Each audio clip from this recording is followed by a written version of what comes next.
Promotional consideration paid for by the following.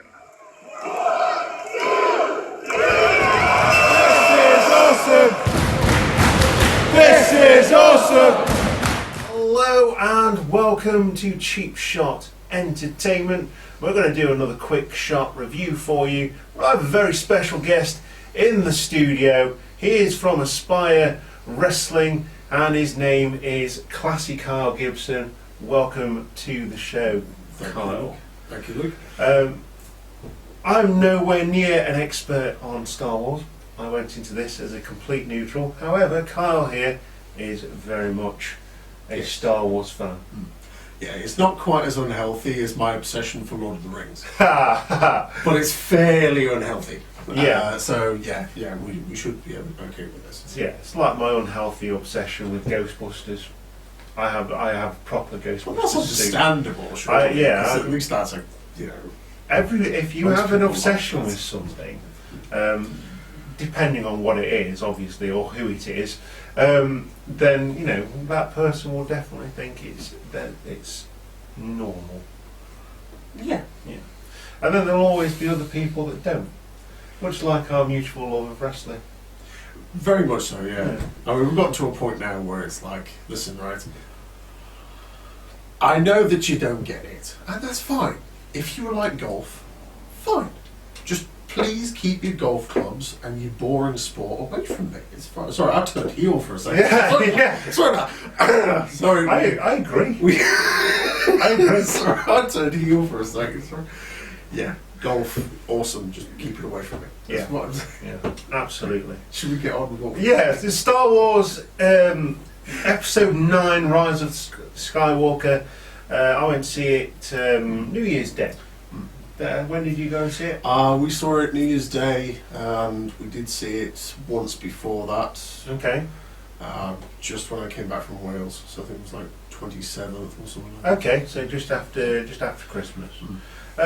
Directed by J.J. Abrams, who seems to be, the go-to director for epics within this sort of genre.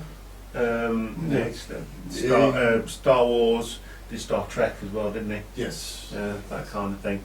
So, and the screenplay was written by Chris Terrio, who I'm not familiar with, to be honest. I'm not too familiar with him, but yeah, I mean, from a neutral point of view, I went in expecting a Star Wars movie, and that's exactly what I got.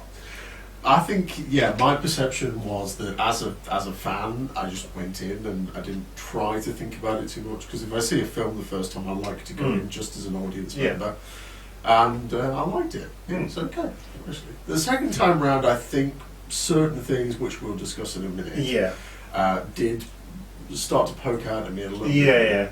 But my first viewing, certainly, I just felt like, this is great. Yeah, and it's just popcorn fun, isn't it? Yeah. And that's what I want from a movie. I want to go in, I want to come out of whatever reality that I'm in at that point in time. I don't want to watch a film and be taken to somewhere else. And this is exactly what that film did. A galaxy far, far away, exactly. Yes. But it had some reading at the beginning. There was some reading at the beginning. I like that. That's how that took you out. I have to read. I have to read this now. Really? That being said, seriously, movie. I have to read stuff at the beginning. Put a voiceover on it. What's wrong with you? I came here to escape. What galaxy has words flying up? Exactly, and disappearing away from the screen. That being said, a movie that I really do want to review is Train to Busan, going off topic again. The Korean zombie film, absolutely fantastic. Did have subtitles, but the film was that good that you didn't really need to read them. Because the film was good. Well, funnily enough, while we're off topic, I felt that way about there's a French-Canadian film called The Rocket Richard, about the hockey player. It's entirely in French, and my French is not great, to be quite honest. It gets me by. But I loved that film because I didn't actually have to understand too much of it to know what was going on. It was just very well acted. So. Yeah, exactly. And that's what good filmmaking is, isn't it? I'm just thinking, I've just said something negative about this film already. I didn't actually mean to do it, but yeah. The opening crawl and stuff, which of course is a throwback to the Flash Gordon series and all the serials and stuff. And they've always done it. It's a good way to bring you into it. If you're not familiar with, who's not familiar with Star Wars? But if you're a kid and this is the first one you're going to see, it brings you reasonably up to date, I would say. I do wonder actually if there is a change in perception in terms of age, because actually, like, my dad's generation very much grew up with those films from the start back in 1977. Yeah. And so there might be a difference that way. I discovered the original films later on when I was sort of like about 7 or 8. Yeah, okay. And I enjoyed them, but it didn't have like the big impact that maybe it would have had back then, seeing it in the cinema for the first time. Oh yeah, I can imagine like 1977 seeing those original films, episodes 4, 5 and 6. Those original films on a big screen with all the sound and the speakers and everything would have been absolutely fantastic. Undoubtedly there has been a very split view of how this film was, and you and I feel quite positively about it. Yeah. Should we talk about some of the things that we liked and disliked? Yeah, I like the so in comparison to other films that I've seen, I thought the main character was very strong. Yes. Ray, fantastic female protagonist, led the film from start to finish, really, really good. In comparison to other films I've seen where they wanted females to be the main characters and lead a film, this did it well, they didn't. I'm going to mention those films, I've already done the reviews on those. See, the thing was, they just... It's not thrown in your face that she's female. No, exactly. That's the thing, yeah. She's just allowed to be very charismatic, and I think Daisy Ridley did a fantastic job in this film of just being a very engaging... She was every bit the Skywalker that Luke was back in the day. Well, I certainly enjoyed the fact that she was struggling a bit more in this film. Yes. I think maybe it was the first half an hour of it, to be honest, was very rushed. I felt the same way. I thought the first half an hour was like, okay, what's going on? But as soon as they got past that bit, it started to smooth out a bit more. Yeah, it started becoming much better. She has a couple of moments where she's just looking straight into the camera, or just off it, and she's just great. Like everything's in her face, everything's in just the expression that she gives, and you're really along for it. You really do feel like she's going through something. Yeah, you want to be taken, say, to a land far, far away, galaxy far, far away, and you want to be taken there, and you want to be part of that film. You want to think that you're part of that film, and you can see yourself in the shoes of those characters, and this film did that very, very well. Yeah. You can imagine, infiltrating the dark side and doing all the stuff that they did. Coming off the ships, being the underdog, and eventually, overcoming the evil. We're talking about this in terms of wrestling and things like that. There's always that good versus evil, and when it's done well, it's spot on. We talked about this earlier, and I genuinely do feel that there's a lot of instances, especially in the last 10 years, of films and TV shows that try to make the characters just too complicated. It's okay to give characters depth, because that is ultimately what drives the story forward, and that's part and parcel of it. That keeps you interested. But there's a difference between depth and just, like my dad stubbed his toe when I was 3 and my cat died. And now And now I'm going to pursue evil because that's the only way I can get over this. And and it's just I'm going to avenge my cat. yes, exactly. It's just I watch so many films like that and I go, I don't want this. Just give me someone to cheer and someone to boo. I don't. Yeah. Okay, I want them to be engaging. I want them to be interesting. But I don't want to be stood there for 20 minutes. Yeah. The best. Is this going to move on or what? The best good guys have a good bad guy. We're talking about Die Hard, things like that. My dog wants to come in now into the room because she can hear me. Things you have to deal with in being in a house situation. The best films have good guys and they're going against bad guys. And it doesn't matter what that film really is. I mean, I saw Ferrari versus Ford, and there was, the good guys, the ones that wanted to race and just did it for the love of it, and then there was the corporate guys, and they were the bad guys, and they're the ones that didn't want to. Excuse me. I think it does go back to, it has to be simple. What is the thing that we're trying to establish in this? Hello, mate. Tilly's just arrived. Hello, Tilly. How are you? Do you have thoughts on Star Wars? No? I can ask her.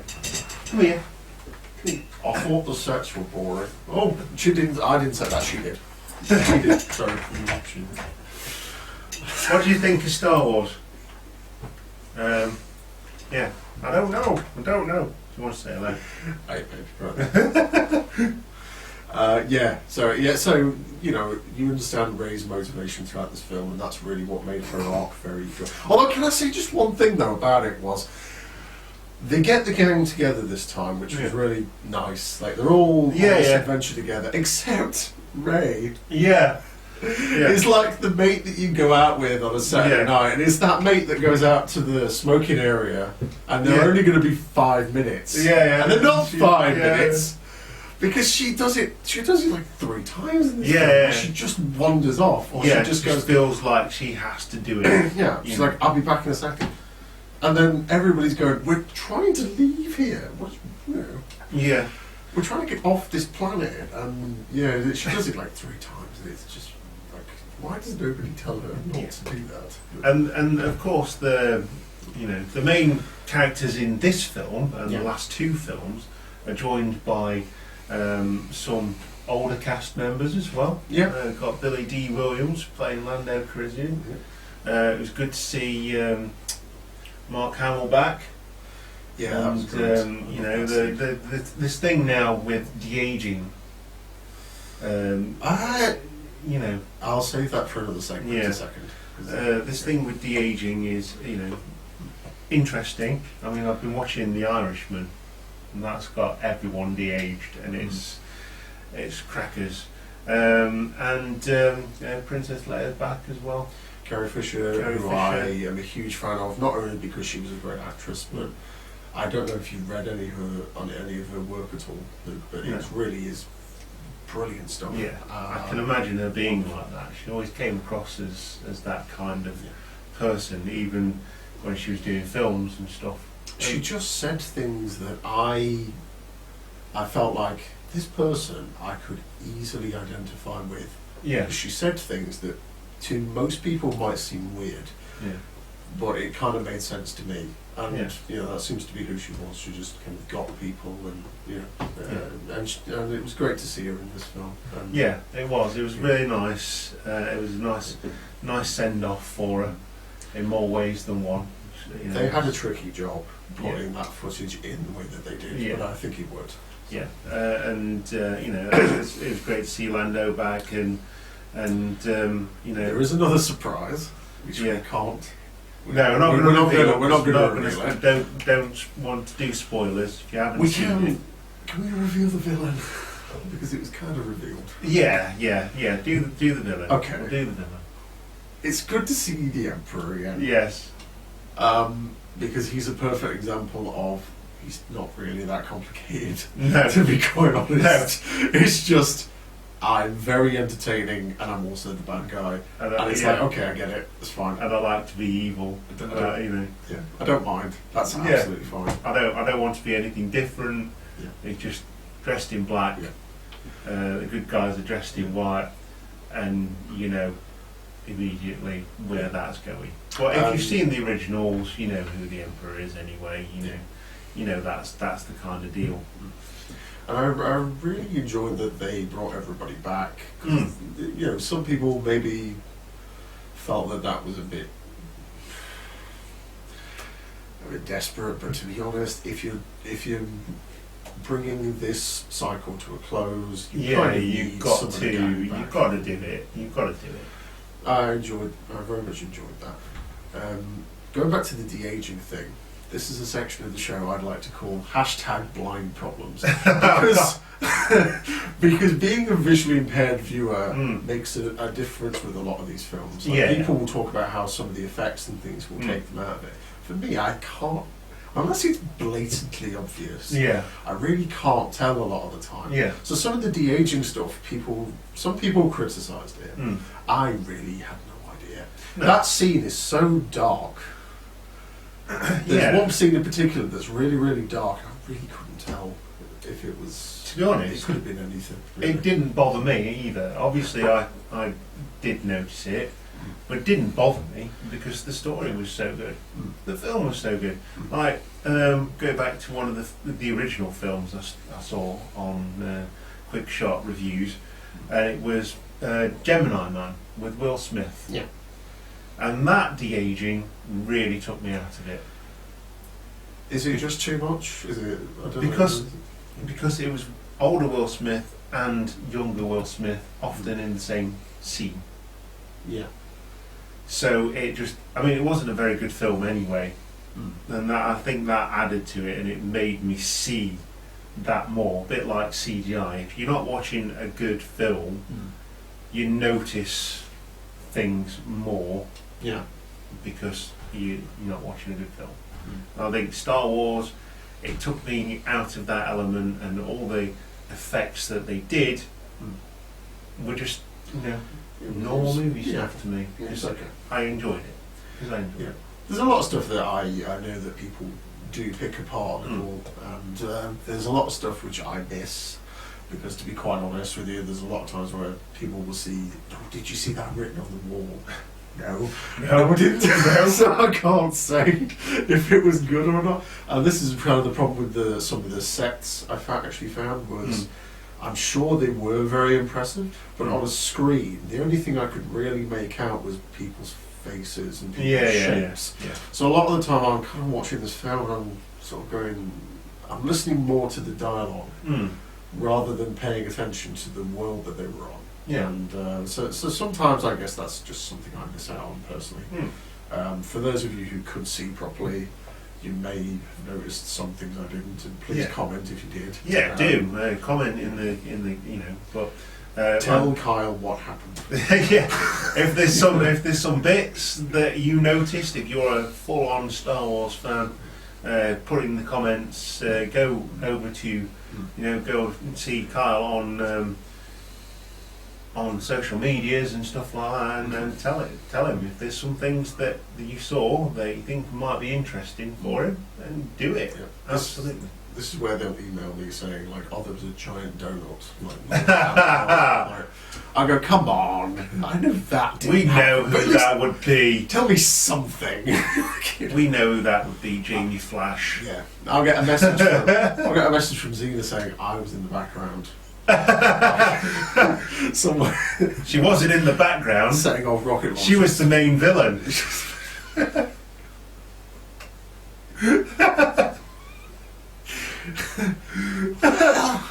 I mean, I didn't want to say there was a resemblance, but no, there wasn't. There wasn't. There's. I know that we're not going to go into spoilers, but how did you feel the ending? The ending scene. How did that feel for you? I think it brought everything nicely to a close from a neutral point of view. I know Star Wars. I've watched all the films. I'm just not, full-on fan of it. You know what I mean? I thought it brought everything to a nice close. I thought it was, okay, finally conquered it. The good versus evil thing. The bad guy, did what he needed to do, and eventually good won. And for a lot of the film, it didn't feel like that was going to happen, and that's took me out of it. A few little nitpicks for me, just small ones. I think John Boyega's a great actor. I wish that he'd had a little bit more to do in this film. Yeah. But when he's in it, he's good, and I enjoyed seeing him. The little orange Yoda lady, whatever her name was, I forget now. So she was kind of there, I guess. There's a scene with Chewie, which I won't spoil for you. Yeah. But it's kind of, that's a bit, okay. Yeah. If you can get past that, you're fine. I found that on the second viewing, to be quite honest, because I was looking at it a little bit more critically, I did take in a few things. But if you're just going in as a general viewer, and somebody that just wants to see a nice story between good and evil, it's a really good film. Yeah, and if you've enjoyed the other ones in this set of 3, certainly, then Last Jedi was saved for me by the scene with Yoda. Yeah. And I was like, I'm happy with that. There was some cool stuff in that film, but I think with this one, I don't know, it was almost like the last film felt like it was moving very slowly. Yeah. And this film moves very fast. Yeah. And somewhere in the middle there is a perfect... Yeah, I like fast moving films, to be honest. It doesn't take me out of what I'm supposed to be watching. When a film is moving really slow, it's difficult. Especially when they're 3 hours. Especially when, there's just a couple of things where when it moves quickly, as the first 30 minutes will, and trust me, it doesn't matter too much. You will get over it. It just takes a while, and then it starts to settle in a bit more. It's funny, I bring up the fact that I'm a VI viewer. And part of that is that a lot of the space battles and stuff, because the action's very quick, I really have to watch it on my own TV to really appreciate it more. So for me, those bits drag, but I'm glad that they're in there because they're Star Wars. And it gave Billy D. Williams a try shine. And stuff. Driving the Millennium Falcon and things. See, I do know a little bit about Star Wars. Yeah, you named one shit. Yeah! So, it's like when people say, I've seen Lord of the Rings. Oh, have you now? And then I go into that thing of, tell me what this is. And they go, it's a thing in Lord of the Rings. It's a thing. It's a thing, Tilly. Would you want to see another trilogy after this? Because I'm assuming that's going to happen. Yeah. I mean, Disney have got themselves a nice little cash cow here, haven't they? I don't see them, there you go, Tilly, as the big corporation that they are, letting this leave as it is now. Yeah. There's going to be another one. Yeah. There's going to be another trilogy. They tend to come in 3s, don't they? What would be the best one to do it? I think leave it 10 years before you do it. Yeah. Have other movies maybe are like offshoots and things in that world. Yeah. But perhaps maybe if you're going to go back to the Luke and Leia, I can see that reference happening. Those films. If you're going to reference those, maybe leave it a while. I'd probably leave it 10 years before a major one. Let's catch up with Rey when she's way older. Bit older, bit wiser. Training somebody new. Yeah. And then keeping that sort of thing going, because there will inevitably be more evil for them to battle. Yeah, I think they actually say as much in this film. Actually, eventually, it's never going to finish. It's the idea that there will be something, but something will always balance it out. Where there is great darkness, there is great light. Right. Yeah, absolutely. And ultimately, that's what you want to see when you watch a Star Wars film. I want to be taken away. I've said this a couple of times already. I want to be taken away, and I want to enjoy the film. And that's what I want to do. Anyway, final ratings. Oh, I'm going to go. Well, I'll let you go first because I haven't prepared anything weird for this rating, to be honest. But I might just give it a Yoda out of a Darth Vader. Because they're two characters that I plucked out of my head. You know what, I should really come up with something obscure, but I really can't be bothered. So I'm going to say 85 stormtroopers out of a Mars. Brilliant. I know that doesn't make sense to anybody, but it's fun. I love it. Yeah, so final thoughts on this film. Go and see it. It's a good popcorn flick. Yep. Doesn't matter whether you're a fan or whether you're a neutral, it is a good film. It's well directed, it's well set up, and who doesn't know about Star Wars? They'll have heard about it somewhere down the line.